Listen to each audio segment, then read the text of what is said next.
வணக்கம். Youngsters basketball கிளப்புடன் பயணிக்கும் நண்பர்கள் அனைவருக்கும் இனிய போகித் திருநாள் வாழ்த்துக்கள். ஜனவரி 14 தைப்பொங்கலின் முதல் நாள். போகி என்பது ஒரு சடங்கு மட்டுமல்ல, ஒரு வாழ்க்கை தத்துவம். பழையதை விடு, புதுமையை வரவேறு. போகித் திருநாள் ஒரு புதிய தொடக்கம், ஒரு புதிய நம்பிக்கை, ஒரு புதிய வாழ்க்கை. அதற்காக பழையதை விட்டுவிடத் தெரிந்திருக்க வேண்டும். அதற்கான பாடத்தை நூற்றாண்டுகளுக்கு முன்பே சொல்லிக் கொடுத்தவர்கள் தமிழர்கள். அந்த பாடத்தின் பெயர்தான் போகித் திருநாள். பழையதை அகற்று, புதியதை வரவேற்று என்று தமிழர்கள் சொல்லும் அழகான செய்தி. தமிழர்களின் வாழ்க்கை வேளாண்மையோடு இணைந்தது. மழை, மண், உழைப்பு இவை மூன்றும் சேர்ந்தால்தான் வாழ்க்கை வளம் பெறும்.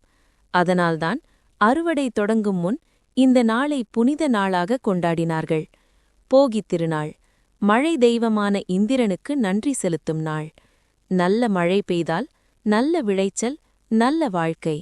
இயற்கையை மதித்த தமிழ் சிந்தனையின் அடையாளம் இது. போகித் தீ.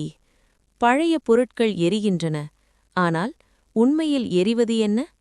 பழைய துன்பங்கள், பழைய சோம்பேறித்தனம், பழைய தோல்வி நினைவுகள். புதிய நம்பிக்கை பிறக்கும் இடம்தான் போகித் தீ. வீடு சுத்தம் செய்யப்படுகிறது.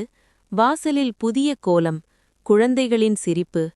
போகி என்பது ஒரு வீட்டின் மட்டுமல்ல, ஒரு சமூகத்தின் மகிழ்ச்சி. உறவுகள் இணையும் நாள், ஒற்றுமை மலரும் நாள்.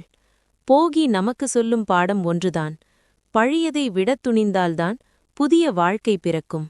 இந்த போகியில் நம் மனதிலிருக்கும் பயம், கோபம், சோம்பேறித்தனம் அனைத்தையும் எரிப்போம். புதிய நம்பிக்கையோடு ஒரு புதிய தொடக்கத்தை வரவேற்போம். இனிய போகித் திருநாள் வாழ்த்துக்கள்.